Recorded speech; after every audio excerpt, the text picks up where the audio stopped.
Bismillahirrahmanirrahim. Assalamualaikum warahmatullahi wabarakatuh. Bagaimana kabarnya Rasul dan Salihah? Mudah-mudahan kalian semua dalam keadaan sehat walafiat. Sebelumnya, marilah sama-sama kita berdoa kepada Allah Subhanahu wa taala, mudah-mudahan Allah mudahkan pelajaran kita hari ini. Bismillahirrahmanirrahim. Allahumma inni as'aluka ilman nafi'a wa rizqan thayyiba wa amalan mutaqabbala. Rabbi zidni ilma warzuqni fahma. Kalau saudara soleh dan Allah Subhanahu wa taala, hari ini kita akan belajar tentang qada dan qadar. Ya. Dan kita ketahui bersama bahwasanya qada dan qadar itu ya berada pada rukun iman. Ada berapa rukun iman? Ya. Rukun iman itu ada 6. Ya.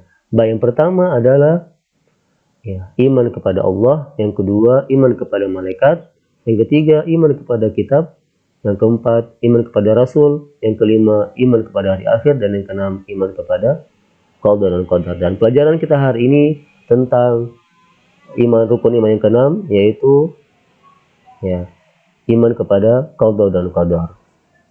Anak saudara solehah yang Allah Subhanahu wa taala, ya, kita tidak bisa membayangkan bagaimana anak-anak yang sekitar kita yang ada di Jepang, yang ada di tempat-tempat yang lainnya, ya, pernahkah anak-anak berpikir, ya, kenapa kita dilahirkan pada orang tua kita saat ini?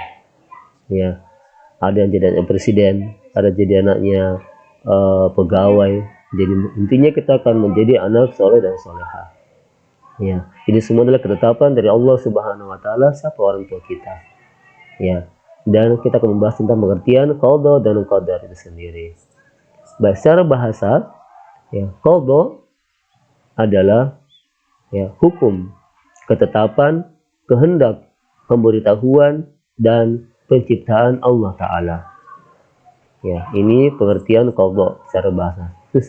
Adapun secara istilah adalah ya, ketetapan Allah sejak zaman azali sesuai dengan kehendaknya. Jadi anak-anak yang sebelum lahir di dunia itu ditetapkan oleh Allah Subhanahu wa taala ya, untuk ya, bersama orang tua yang membersamai mereka hari ini. Adapun qadar, ya, pengertiannya secara bahasa adalah ya, kepastian, peraturan dan ukuran. Adapun secara istilah, qadar adalah perwujudan dari qada atau ketetapan Allah taala.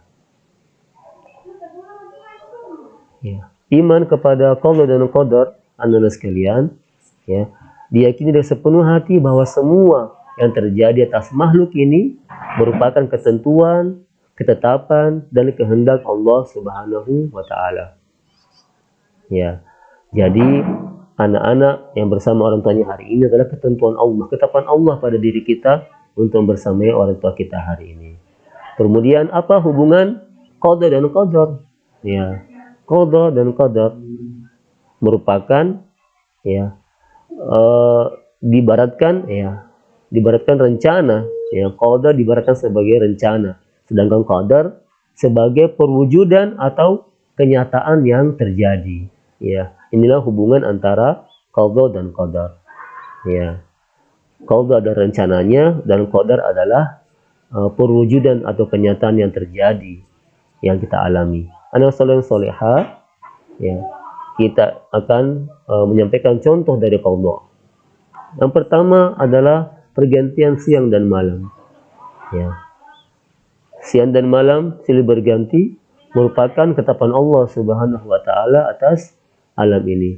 Yang kedua, adanya kematian, ya, semua makhluk, ya, semua yang bernyawa pasti akan mati.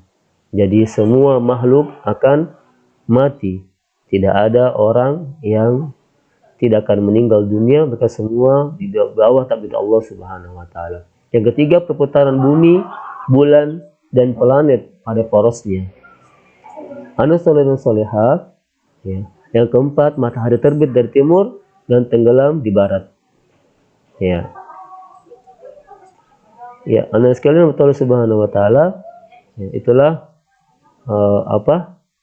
contoh dari qada Allah Subhanahu wa taala. Selanjutnya contoh qadar, ya.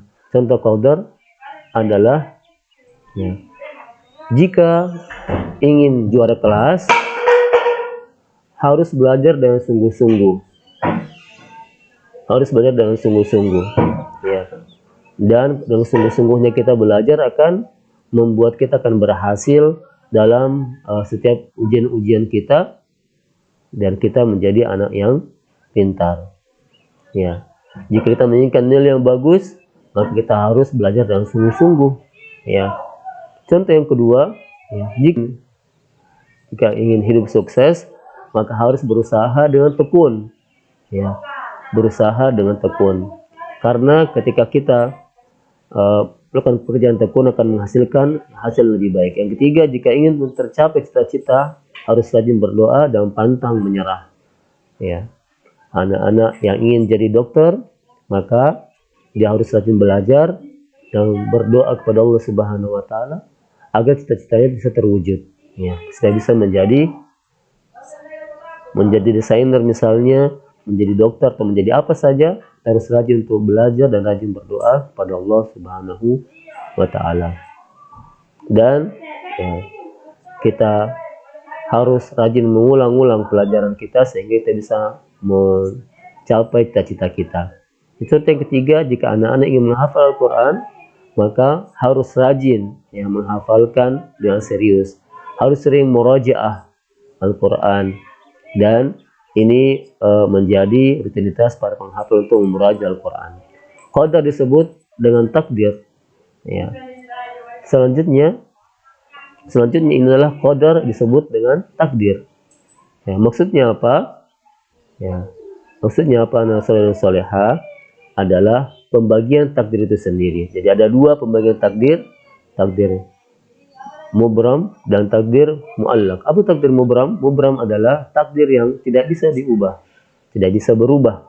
Contohnya, lahir dari suku apa, orang tua dari siapa, ya, jenis kelaminnya apa, kematiannya di mana, itu merupakan semua takdir yang tidak bisa berubah pada diri kita.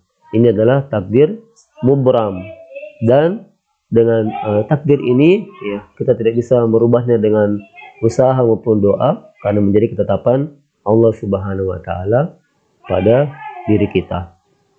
Kemudian contoh takdir muallaq, ya, takdir yang dapat dirubah dengan ikhtiar dan doa. Contohnya, orang bodoh, ya, bisa menjadi pandai, ya, jika ia belajar dan berdoa kepada Allah Subhanahu wa taala. Ya, sehingga orang bodoh tersebut bisa menjadi lebih pintar karena mereka berusaha untuk belajar dan berdoa kepada Allah Subhanahu wa taala. Anak-anak soleh dan soleha, ya, hikmah kepada qadar dan qadar, yang pertama, menumbuhkan kesadaran dan keyakinan bahwa keputusan berada di tangan Allah. Ya, ini yang pertama di antara hikmah qadar dan qadar. Ya, yang kedua, ya, meningkatkan ketakwaan. Yang ketiga, sabar dalam menghadapi cobaan dan ujian. Dan yang keempat, ya, mendorong manusia untuk berikhtiar dan berdoa. Dan yang kelima, tidak mudah untuk putus asa. Jadi, inilah hikmah dari qada dan qadar yang kita sebutkan. Bagaimanakah sikap, ya, beriman kepada qada dan qadar? Bagaimana sikap kita sebagai seorang beriman pada qada dan qadar ini? Yang pertama, sabar dalam menghadapi ujian dari Allah Subhanahu wa taala. Yang kedua, jangan pernah putus asa dalam menerima ketentuan Allah Subhanahu wa taala. Dan ketiga, mendorong manusia untuk berikhtiar dan berdoa dalam meraih cita-citanya. Anak soleh yang Allah Subhanahu wa taala, ya, demikianlah pembahasan kita kali ini. Kita sama-sama berdoa kepada Allah Subhanahu wa taala. Mudah-mudahan apa yang kita pelajari hari ini bisa kita amalkan dalam kehidupan sehari-hari. Kita baca doa kafaratul majelis. Bismillahirrahmanirrahim. Subhanakallahumma rabbana wa bihamdik Asyhadu an la ilaha illa ant wa astaghfiruka wa atubu ilaik. Terima kasih semuanya. Wassalamualaikum warahmatullahi wabarakatuh.